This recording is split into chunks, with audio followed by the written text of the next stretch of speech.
قطر کے دارالحکومت دوحہ میں اس وقت ایک غیر معمولی اجلاس جاری ہے جس میں 50 سے زائد اسلامی ممالک کے سربراہان، وزرائے اعظم اور صدور شریک ہیں۔ یہ اجلاس ایسے نازک موقع پر بلایا گیا جب اسرائیل کی جارحیت صرف فلسطین اور غزہ تک محدود نہیں رہی بلکہ خطے کے دوسرے ممالک کو بھی نشانہ بنانے کی کوشش کی جا رہی ہے، اور اسی پس منظر میں پوری مسلم دنیا کی نظریں اس اجلاس پر مرکوز ہیں کہ آیا یہ محض بیانات اور قراردادوں کی حد تک رہے گا یا پھر اسرائیل کے خلاف کوئی عملی لایا عمل بھی طے کیا جائے گا۔ پاکستان کے وزیر اعظم محمد شہباز شریف، ترکیہ کے صدر رجب طیب اردوان، سعودی ولی عہد محمد بن سلمان، ایران کے صدر اور دیگر کئی ممالک کے سربراہان اس اجلاس میں شریک ہیں۔ ان رہنماؤں کی موجودگی اس بات کی علامت ہے کہ فلسطین کا مسئلہ صرف ایک خطے کا نہیں بلکہ پوری امت مسلمہ کی اجتماعی آواز بن چکا ہے۔ اجلاس سے پہلے قطر کے وزیر اعظم شیخ محمد بن عبد الرحمن آل ثانی نے ایک دو ٹوک پیغام دیا کہ اسرائیلی مظالم اور قتل و غارت گری کسی طور پر امن قائم کرنے کی راہ میں رکاوٹ نہیں بن سکتی۔ ان کا کہنا تھا کہ عالمی طاقتوں کا دوہرا معیار ترک کر کے اسرائیل کو اس کے جرائم کا ذمہ دار ٹھہرانا ہوگا۔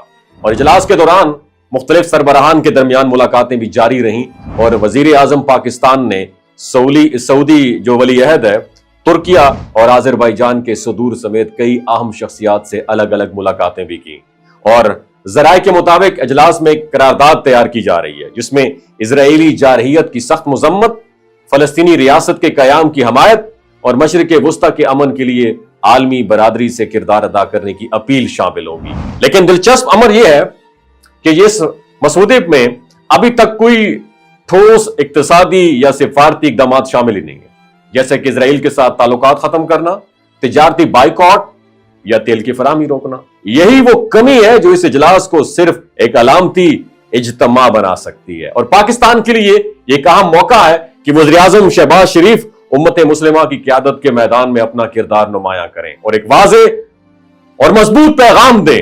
سیاسی مبصرین کے نزدیک یہ اجلاس بلا شبہ اسلامی ممالک کے اتحاد کی علامت ہے اور اسرائیل کے لیے ایک واضح پیغام ہے کہ اس کی پالیسیز نے پوری امت مسلمہ کو ایک پلیٹ فارم پر لا کھڑا کر دیا ہے۔ تاہم اصل امتحان یہ ہوگا کہ کیا یہ اتحاد صرف قراردادوں اور تصویروں تک محدود رہتا ہے یا پھر عملی اقدامات کی صورت میں سامنے آتا ہے۔ اگر پاکستان، سعودی عرب، ایران اور ترکیہ جیسے بڑے ممالک ایک مشترکہ اسٹریٹجی اڈاپٹ کرتے ہیں تو یہ اسرائیل کے لیے سخت ترین میسج ہوگا، لیکن اگر اجلاس محض بیانات پر ختم ہوا تو اسرائیل کو اپنی جارحانہ پالیسیز کو مزید بڑھانے کی حوصلہ مل سکتا ہے، اور یہ اجلاس امت مسلمہ کے لیے ایک تاریخی موقع ہے۔ 50 سے زائد ممالک کا ایک پلیٹ فارم پر جمع ہونا اس بات کا اظہار ہے کہ اسرائیلی جارحیت اب مزید برداشت نہیں کی جا سکتی۔ سوال یہ ہے، کیا یہ اتحاد محض الفاظ کی حد تک رہے گا یا پھر عملی اقدامات کے ذریعے دنیا کو یہ برابر کرایا جائے گا کہ امت مسلمہ اپنے مظلوم بھائیوں کے ساتھ کھڑی ہے اور انصاف کے بغیر خطے میں امن کا قیام ناممکن ہے۔ وما علینا الا البلاغ المبین۔ یہ جو گلگت بلتستان کے لوگ ہوتے ہیں نا، ان کی ایوریج عمر 90 سال سے بھی زیادہ ہوتی ہے۔ You know why? کیونکہ یہ لوگ شلجیت استعمال کرتے ہیں۔ شلجیت کے اندر 85 منرلز ہوتے ہیں۔ اگر آپ چیزوں کو جلدی بھول جاتے ہیں، مردانہ کمزوری محسوس کرتے ہیں، اولاد جیسی نعمت سے محروم ہیں، اور آپ سپرم کاؤنٹ آپ کے کم ہیں، ٹیسٹوسٹیرون ہارمون امبیلنس ہے، آپ سدا بہار جوان نظر آنا چاہتے ہیں، خون کی کمی کو دور کرنا چاہتے ہیں، ہڈیوں جوڑوں کے دردوں سے نجات حاصل کرنا چاہتے ہیں، موٹاپا کم کرنا چاہتے ہیں، تو ڈاکٹر اسد محمود کی پیور اینڈ نیچرل شلجیت ضرور استعمال کریں۔ ایک بات آپ نے دماغ کی کھڑکیوں کو کھول کے اپنی سننی ہے، ہمیشہ آرگینک اور قدرتی چیزوں کا استعمال کریں، کیمیکل والے فوڈ سپلیمنٹ خدا رہا استعمال نہیں کرنے۔ اگر آپ ڈاکٹر اسد محمود کی پیور اینڈ نیچرل شلجیت کو آرڈر کرنا چاہتے ہیں، نیچے دیے گئے نمبر پر واٹس ایپ کریں۔